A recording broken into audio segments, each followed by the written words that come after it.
On est ici à l'exposition Somos Diferentes, Somos Iguales avec le photographe Richard Geoffrion. Salut Richard. Bonjour. Alors, qu'est-ce qui vous a inspiré ici pour le Cuba? Qu'est-ce qui vous a attiré vers le Cuba? Moi, la raison pour laquelle j'ai fait des photos de Cuba, d'abord, c'est comme beaucoup de Canadiens. D'abord, on va à Cuba en vacances parce que c'est une destination qui est près, qui est bon marché. Et comme je fais de la photographie et que j'ai des valeurs humanistes, ça m'a pris l'intérêt de faire des photos, de portraits des gens de là-bas. De sorte que sur une période de 10 ans, je suis allé là-bas à Cuba 20 fois. Et j'ai voulu développer une vaste collection de portraits, de photographies de rue. Et à l'occasion du 50e anniversaire de la Révolution cubaine en 2009, j'ai décidé d'accélérer ma démarche pour vraiment achever un grand volume de portraits de façon à offrir comme cadeau au peuple cubain une tournée dans laquelle je pourrais présenter une exposition de photographie des gens de Cuba. C'est un beau cadeau, ça. Oui, c'est un beau cadeau. Par contre, ce qui s'est arrivé, c'est que des gens de ma génération, comme moi, il s'est avéré qu'on a un préjugé favorable à Cuba. On a un peu une bonne impression sur ce petit pays qui est perçu comme David, comme Goliath.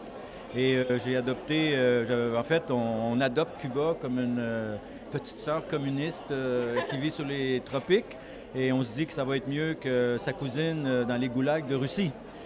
Par contre, en ayant travaillé là-bas, m'étant impliqué là-bas au niveau artistique, au niveau immobilier aussi, j'ai fait beaucoup de choses durant ces 20 voyages. Là, j'ai vu la face cachée de Cuba, j'ai vu ce qu'il y avait derrière la vitrine.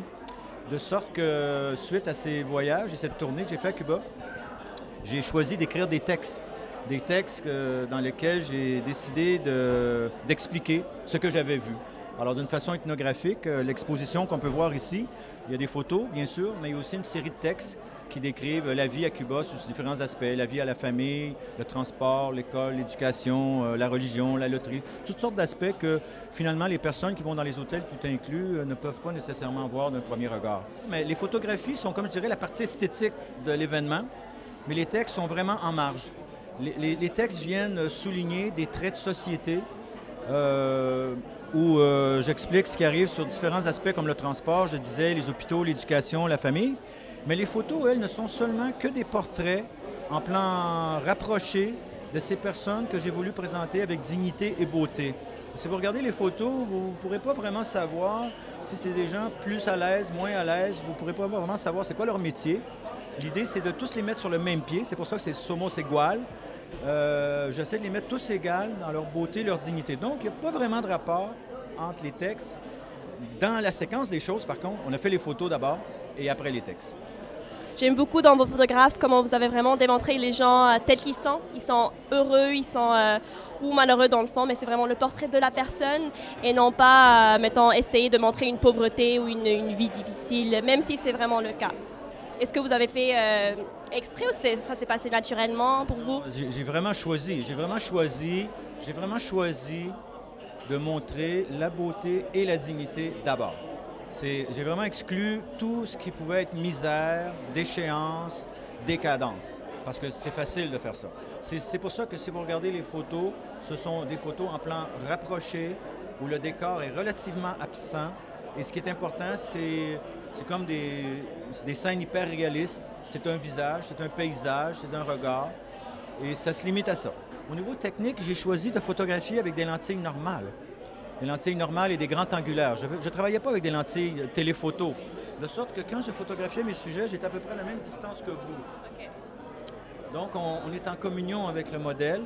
Et oui, on est très intime, on peut se parler, on peut s'entendre. Et je travaillais avec une caméra argentique, l'ancien modèle à rouleau de pellicule, un pose-mètre manuel, Luna 6. Alors, je faisais tout ce qu'on doit faire, lire la lumière, expliquer aux gens c'était quoi le pose-mètre. Alors, il y avait un contact qui se créait là, qui faisait en sorte que ces gens-là réalisaient que le photographe qui était devant eux, ce curieux personnage qui se promenait dans la ville depuis des semaines et qui revenait, un autre voyage, une autre fois, le Canadien qu'ils appelaient, il le connaissait. Donc, ils étaient un peu d'accord pour jouer le modèle avec moi. Et d'autant plus que je leur disais que les photos que je vais prendre, je vais leur donner.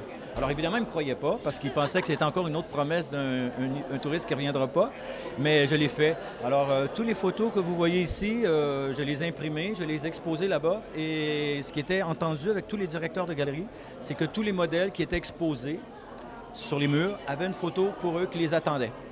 Alors, quand les gens ils venaient voir les expositions, ben, ils se disaient ah ben là, t'es là, toi, vas-y, il y a une photo de toi, ben va la chercher. Alors là, je ramassais la famille, les cousins, la ma tante, et je donnais la photo. Alors, ça a été un bel échange. Ouais, c'est mettre tout le monde sur une pédestal parce qu'on est tous égaux, comme tu dis. Oui, et d'autant plus qu'à Cuba, ils ne peuvent pas faire cette qualité d'impression de photo. Alors, ils avaient l'occasion d'avoir une belle photo, un beau portrait de famille. Et souvent, j'en ai fait plus que ce qu'il y a là. Alors, je leur ai laissé d'autres choses. C'est vraiment un projet pour toi et pour eux, dans le fond. C'est vraiment plus que personnel. C'est un bel échange.